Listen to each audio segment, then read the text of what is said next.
Barakatah Yahweh, Ba'ashem Yahweh Shai, Ba'ashem Ruach Kodash. Welcome to another live lesson. The name of this one is Beware of Spies Creeping In.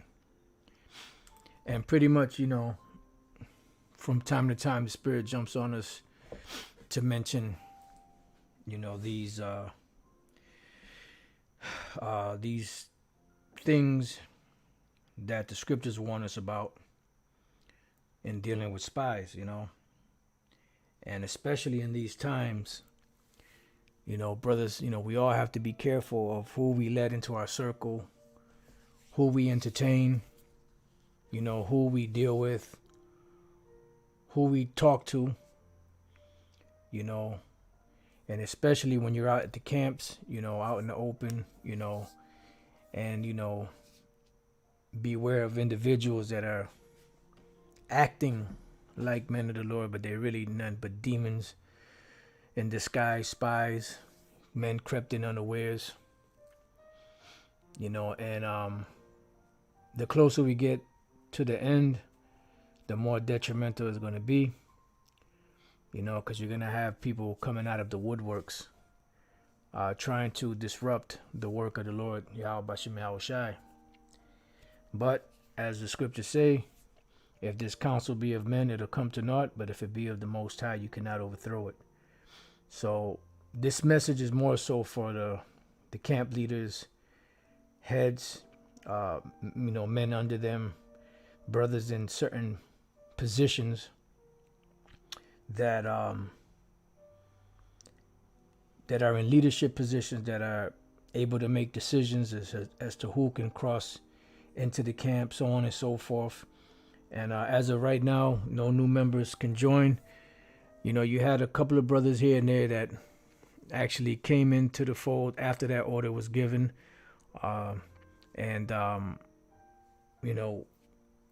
Pretty much those brothers, when the order was given, some of them were already a year in, so most of the brothers that did cross into the camps, they had already been there at least 2 years, a year and a half, 2 years or so, or so on and so forth.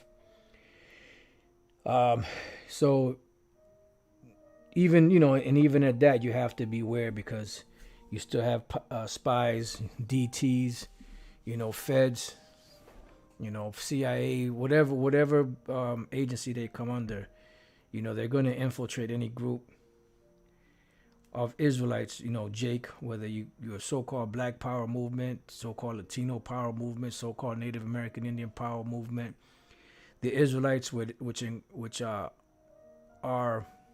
comprised of all three of those, which is really one. You have to be really cautious in these times, of who you associate with, or who you let into your circle, like I said at the beginning of the lesson. So we're going to go through a couple of precepts, go through a couple of words, and then take it from there. But the Spirit is on me.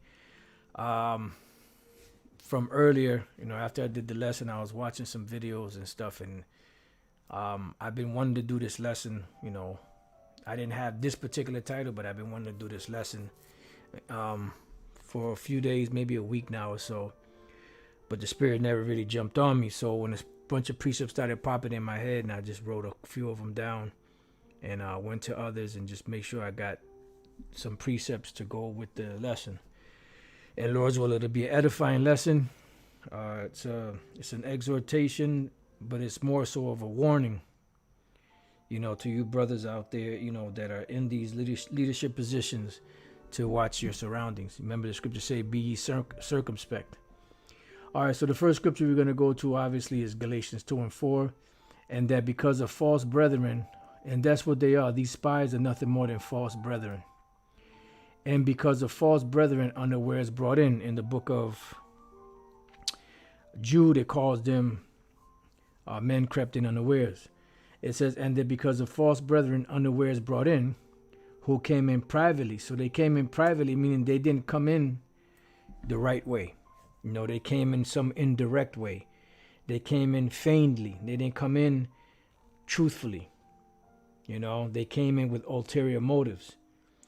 You know, they were hired by some agency to infiltrate, you know, and usually the ones that are spies that infiltrate certain groups, they're the ones that start something or egg something on for others to do something so that they can have something to blame. And that person usually is the one that sets it off by doing some stupid shit that gets the rest of the group, you know, hemmed up. So it says to spy out our liberty, which we have in Yahushua Mashiach, that they might bring us into bondage. So now I looked up the word spy, you know, as our manner is through the Spirit to look up words.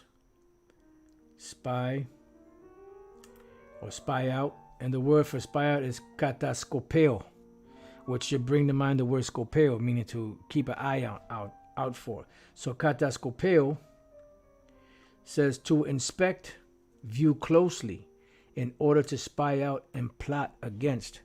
So these spies that are coming in and sneaking into this thing, creeping in unawares, they're sent into this thing in order to spy out and plot against. Plot against who? The men of Yahweh Bashem Yahushua. Remember, the scripture said that there shall be a great insurrection upon those that fear the Lord. Why? Because you have to remember what the scriptures say. You know, the Lord said he was going to raise us up. He was going to put his spirit in us, breathe that breath of life into us, and we were going to stand upon our feet, and great fear fell upon them which saw them. So it is the job of those that fear, which is Esau mainly. The other nations are part of it, but Esau is at the top of that. It is their job, because they fear, to find out a way that they can get away, or that they can push away or do away with the thing that they fear the most. And what do? They hire individuals that look like you, you know, that dress like you, you know, that, you know, use the same type of language, lingo, you know, to try to overthrow the imminent threat, which is this truth, the ultimate threat to the whole agenda of Esau's plans. So it says to be a sentinel. It's always to be on watch. So that's what they do. Every time they come around, they're just looking, scoping, you know, anything that they could do. If they can record, they can secretly record you.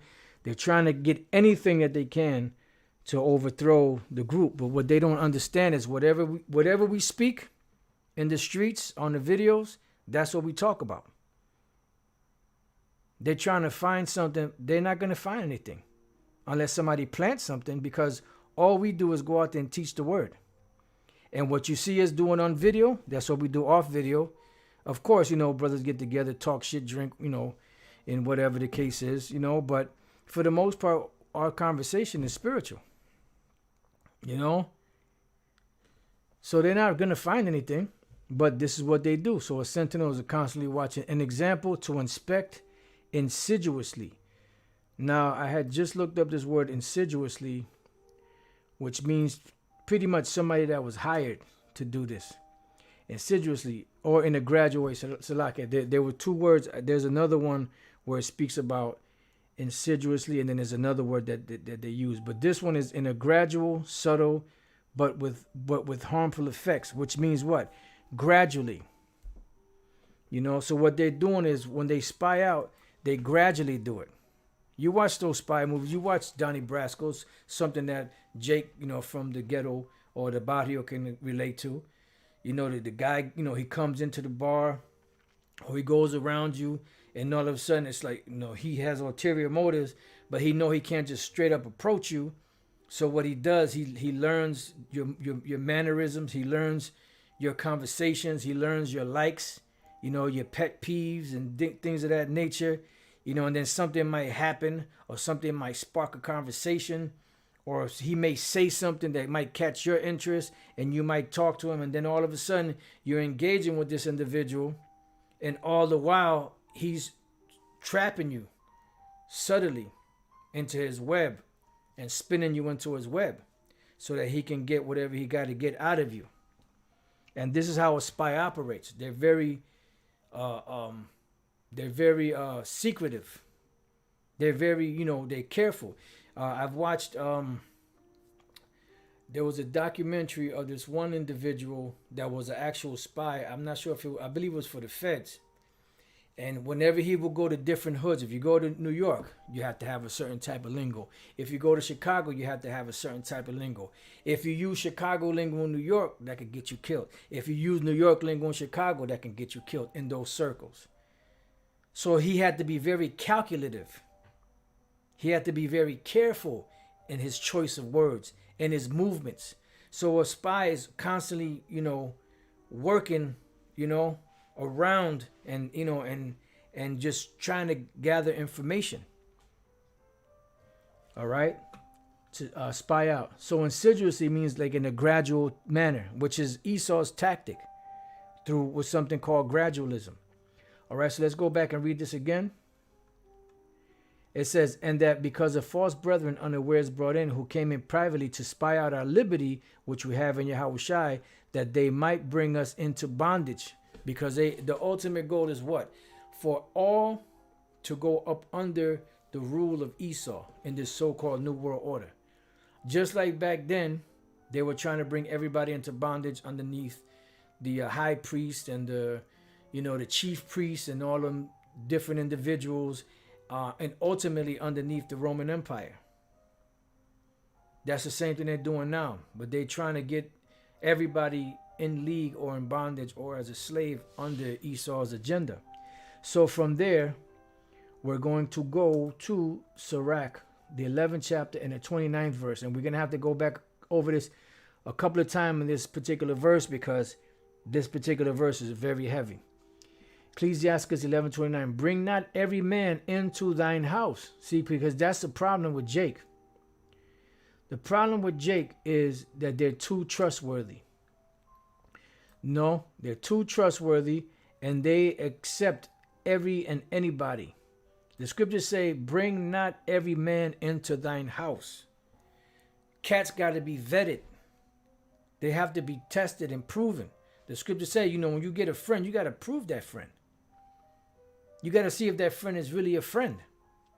And the best way to know if a friend is when you find yourself in a jam, in a situation, what they're going to do at that particular moment.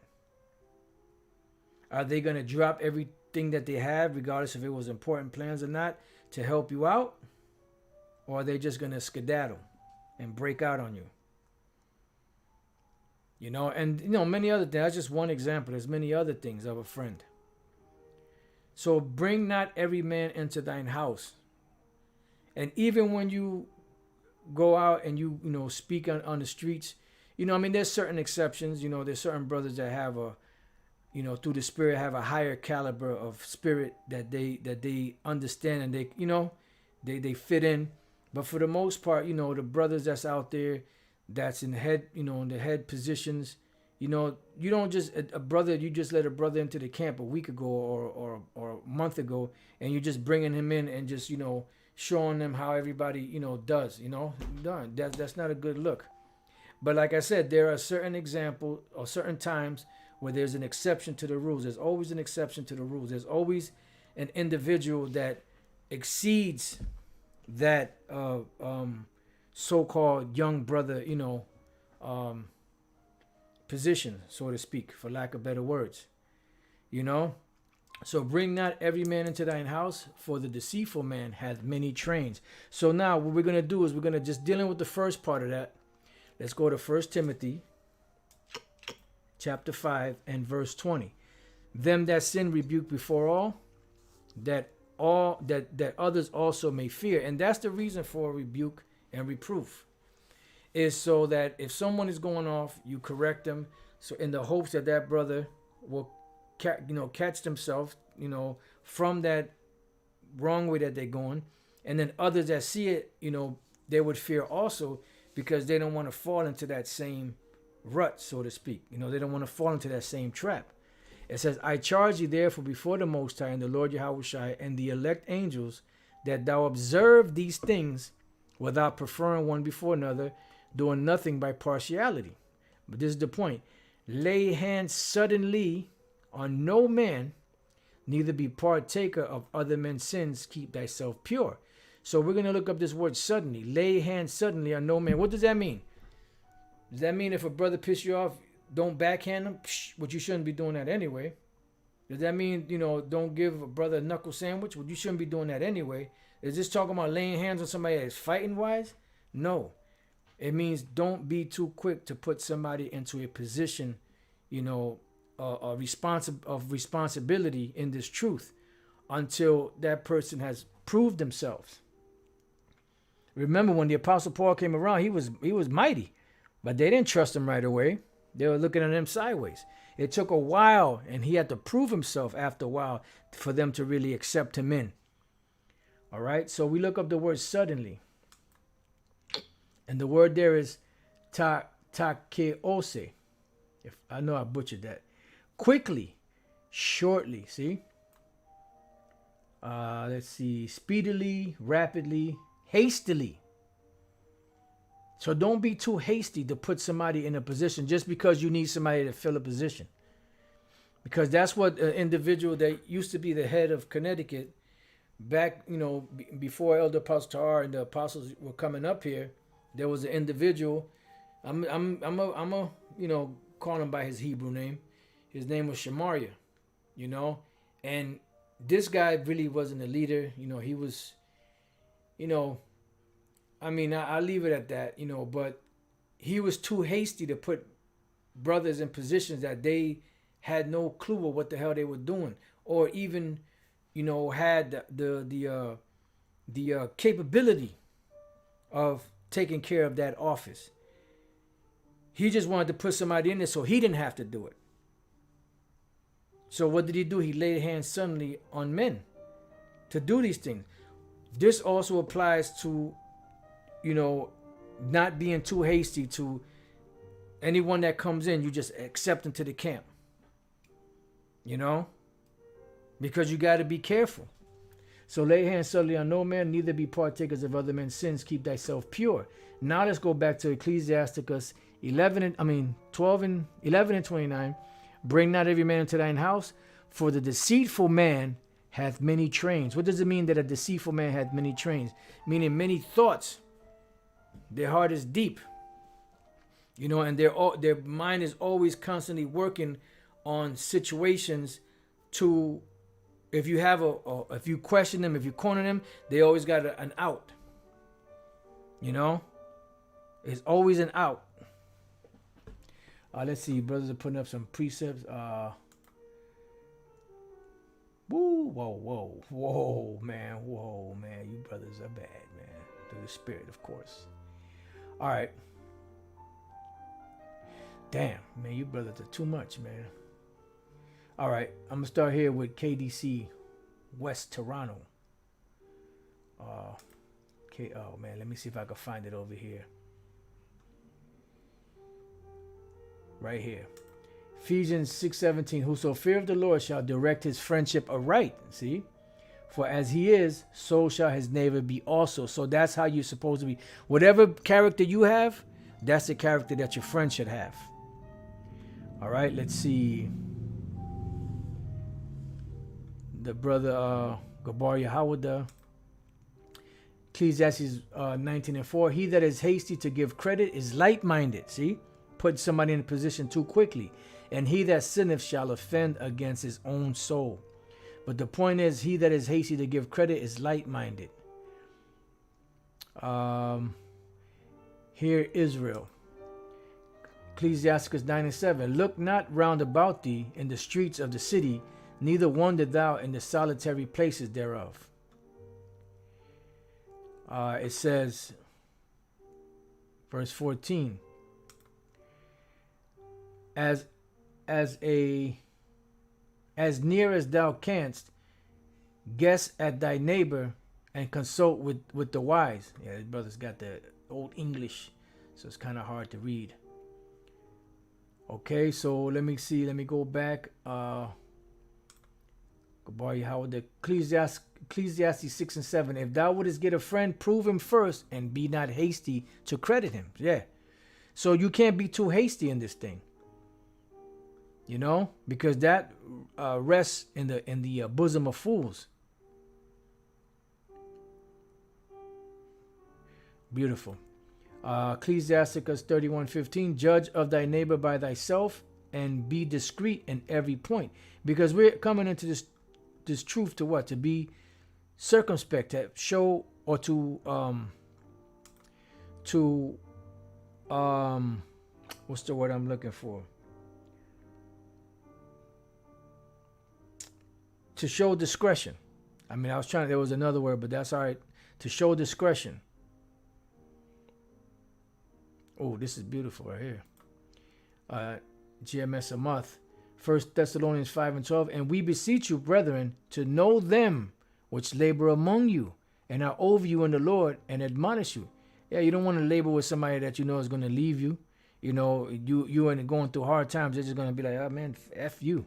I'm out of here. Yep, this is another good one. KDC West, Psalms 41:9. Yea, mine own familiar friend, in whom I trusted, which did eat of my bread, hath lifted up his heel against me. This is dealing with Judas, Yahushua and Judas Iscariot. Yep, discernment. Yep, that's right. You know, so going back, for the deceitful man hath many trains. Now let's go from there too. So we're gonna read this whole chapter, Lord's will. It's a short chapter. I mean, it's not short, but it's kind of short. Ecclesiasticus 12. When thou wilt do good, know to whom thou doest it, so shalt thou be thanked for thy benefit. And you know, some of this stuff that's self-explanatory, I'm not going to go into too much. Do good to the godly man, and thou shalt find a recompense, and if not from him, yet from the Most High. So you have to know when you do something good, who do you do it to? There can no good come to him that is always occupied in evil, nor to him that giveth no alms. Give to the godly man, and help not a sinner. Yeah. And the spies will fall under the category of sinners. Do well unto him that is lowly, but give not to the ungodly. Hold back thy bread, and give it not unto him, lest he overmaster thee thereby. See, he overmastered thee thereby, because their whole thing is what? To overthrow our liberty and to bring us into bondage. For else thou shalt receive twice as much evil for all the good thou shalt have done unto him. Yeah, that's right. Give unto the good, and help not the sinner. A friend cannot be known in prosperity, and an enemy cannot be hid in adversity. And this is so true, you know, because when you have a friend, when you're doing good, anybody can be your friend. But when you're doing bad, that's when you know who your friends are. You know, a good example that we've used in the past is MC Hammer. He was trying to help everybody. He had a big heart, good heart. You know, he was trying to help everybody in the hood, and he had a big entourage, and he was spending money like crazy because he thought it was going to last forever. And he thought he was Keith Sweat, make it last forever. And what happened? Eventually, the money dried up. And what happened to those friends that he put on, you know, that he was paying? They all bounced on him. See? So a friend cannot be known in prosperity. Neither an enemy cannot be hidden in adversity. And when you're going through hell, and you have somebody you call a friend, and you're going through hell, he's not going to hold his tongue. He'll be like, yeah, see, motherfucker, I knew. You know? So it says, in the prosperity of a man, enemies will be grieved. But in his adversity, even a friend will depart. That's why it says you have to prove a friend. Never trust thine enemy, for like as iron rusted, so is his wickedness. This is dealing with Esau. It's also dealing with Jake too. Though he humble himself and go crouching, yet take good heed and beware of him, and thou shalt be unto him as if thou hadst wiped the looking glass. Meaning you keep your eye on that mother effer. And thou shalt know that his rust have not been altogether wiped away. Why? Because you keep your eye on him long enough, he gonna do something that you see. I knew it. I knew this mother. You know? Set him not by thee, and set him not by thee. Meaning what? Putting him in a position with you.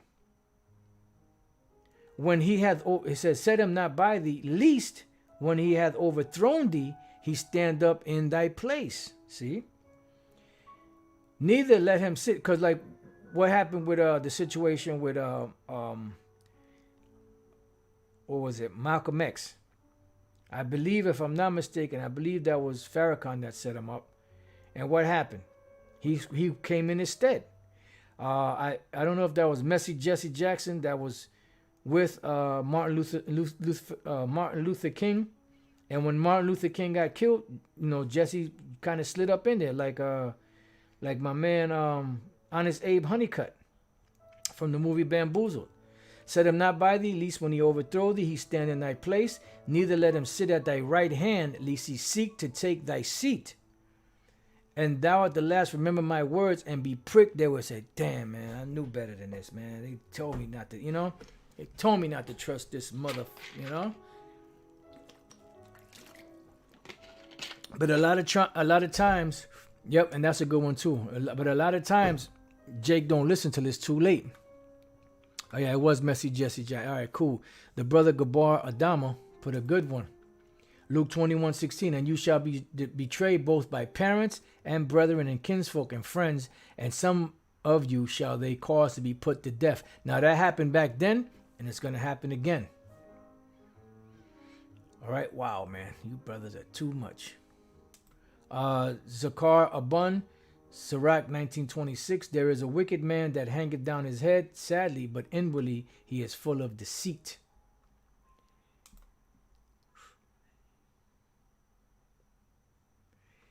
All right, so let's go back. It says, who will pity a charmer that is bitten by a serpent, or any such as come nigh wild beasts? They shouldn't have been messing with that snake. They shouldn't have been messing with that beast. So one that goeth to a sinner and is defiled with him and his sins, who will pity? Yeah, that's right. For a while he will abide with thee, but if thou begin to fall, he will not tarry. Yeah, because he's going to help you fall. Because the ultimate goal of a spy is what? To bring you in subjection to his masters, to his handlers. An enemy speaketh sweetly with his lips. And you, when a spy comes, man, he gonna be the, you know, I don't know how many of you brothers watch the movie Braveheart. When you watch the movie Braveheart, they show you that. You know, they show you when William Wallace was out in the woods, you know, and you had these two men. One of them was named Steve, and the other one, you know, I don't remember the other one's name. You know, and then Stephen came in. He was all, you know, crude. You know, he was all like bold and, you know, and pretty much he came in like an asshole. You know, they was there. Both of them were there. He came in there. He was looking around. He looked in the pot. He grabbed the spoon, and took some of the stew out and started eating that stew, talking shit. And then the other one was, yes, you know, William Wallace, and, you know, he giving all kind words and good words, and my wife made this for you, and this, that, and the other, and, you know, and the whoop-de-whoop-de-bam, the whoop-de-whoop-de-bam, you know, like the brothers in Chicago say, right? And what happened? When he was in remote by himself in the forest, the dude that came with them kind words, you know, what did he do? He tried to kill him. But the one that came in crude and obnoxious, he saved his life. Think about it. An enemy speaketh sweetly with his lips, but in his heart he imagineth how to overthrow thee into a pit, because their whole thing is trying to find a way to accomplish their job, no matter how long it takes, so that they can get their little $500 check and their fake gold watch. They put their life on the line, and you know, in these other, you know, like in the mob or whatever the case may be, you have infiltrators in the mob. They put their life on the line. You know, they could be put to death. They might be undercover for 3, 4, 5, 6, 7 years. And at the end of the whole deal, they get a $500 check or a certificate and a fake gold-plated watch for all the risk that they did. It says he will weep with his eyes, but if he find opportunity, he will not be satisfied with blood, because it's all about the overthrow. If adversity come upon thee, thou shalt find him there first. And though he pretend to help thee, yet shall he undermine thee. He will shake his head and clap his hands and whisper much and change his countenance. Yeah, because you're going to be like, damn, motherfucker, I thought you was my friend. You know? I thought you was my friend. You thought wrong.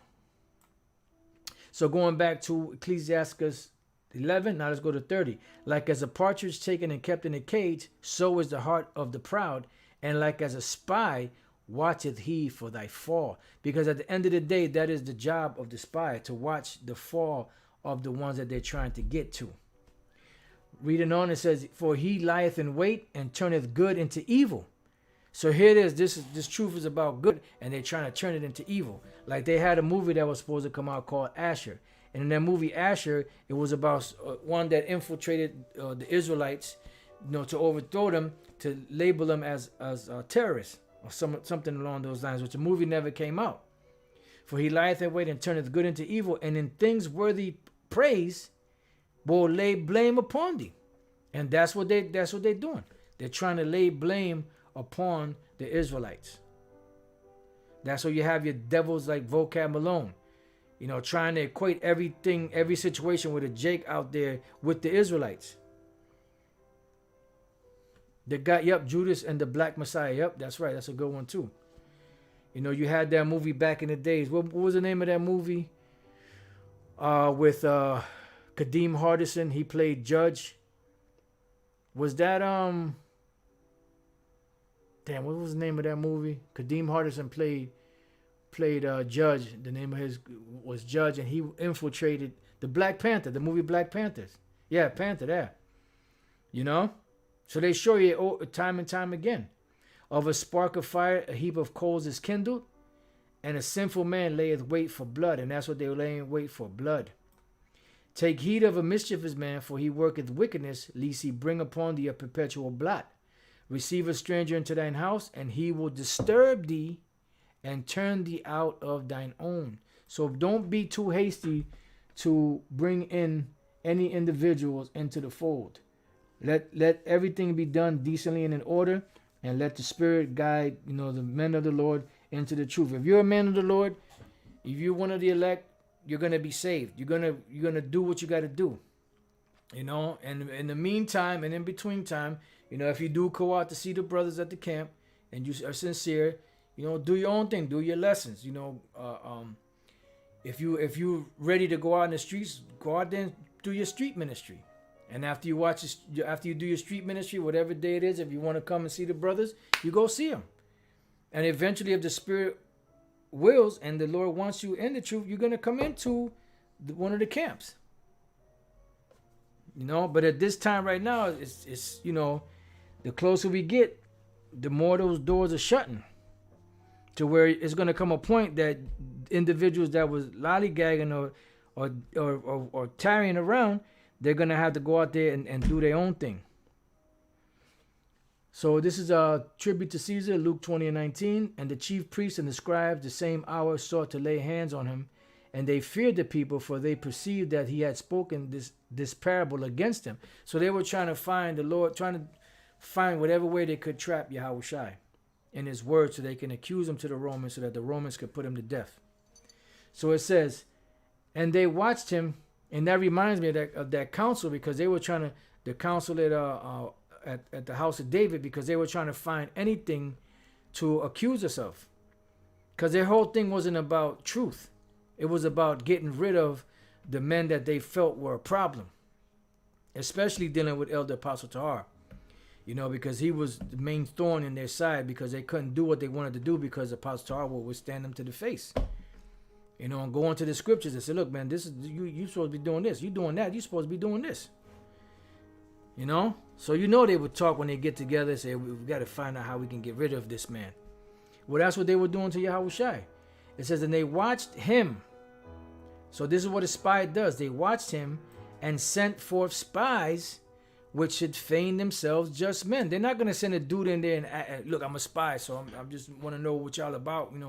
I'm trying to find something to make this whole thing fall apart. No, he's gonna come as undetected as possible, as clandestine as possible, that they might take hold of his words, that so they might deliver him unto the power and authority of the governor. So for what? So that they can destroy him. So I looked up the word spies. This is where that other word was, and the word spies is encathetos, secretly to lie in wait, a spy, one who is bribed by others to entrap a man by crafty words. See, and that's why the spy, what is the spy's job? Constantly asking questions to try to get information from you. Where does this man live? Where does that one live? Has he killed anybody? Has he done this? As this clown that was a spy, he was a cop, he was an undercover cop, and he was at the school in Connecticut. And he would be willing to give brothers rides to their homes, and you thinking that the brothers he's being a brother, but what he was doing, he was gathering info. Trying to see where you lived, asking brothers questions, you know, had this, did it, you know, and eventually the spirit got to the point where, you know, we told him he can't come around no more because a couple of brothers had dreams about him that he was an Edomite. We didn't come straight out telling him, look, you're a spy, get the fuck out of here, you know. But through the spirit, you know, the spirit found a way and let Elder Apostle Tahar know how to handle that situation. You know. Now down here, this is where I found this. It says in a derivative of sub-induced, an example, surreptitiously suborned. Now the word surreptitiously is one that has been hired. All right, surreptitiously in a way that attempts to avoid. I'm sorry. It's a secretive. You know, surreptitiously. So in other words, this individual was secretly hired, because when you go back, it says surreptitiously suborn. When they suborn men, they pay them, but they don't do it out in the open. Suborn, it says bribe or otherwise induce someone to commit an unlawful act such as perjury. So pretty much they bribed them surreptitiously or clandestinely or secretly. And that's what they did. That's why they hired these men to act as if they were righteous men or just men, and they weren't. Just like when all of those witnesses came to Yahushua to accuse him, they paid those witnesses to come to Yahushua and accuse him. But to show you how heavy the spirit was, none of them could agree one with another, because it was all bullshit. You know? But the thing to take away from this is to keep your eyes open for spies. You know, especially the closer we get to this. You know, beware of spies creeping in. So with that, I pray that your brothers have been edified, and you few sisters, till the next time I say shalom.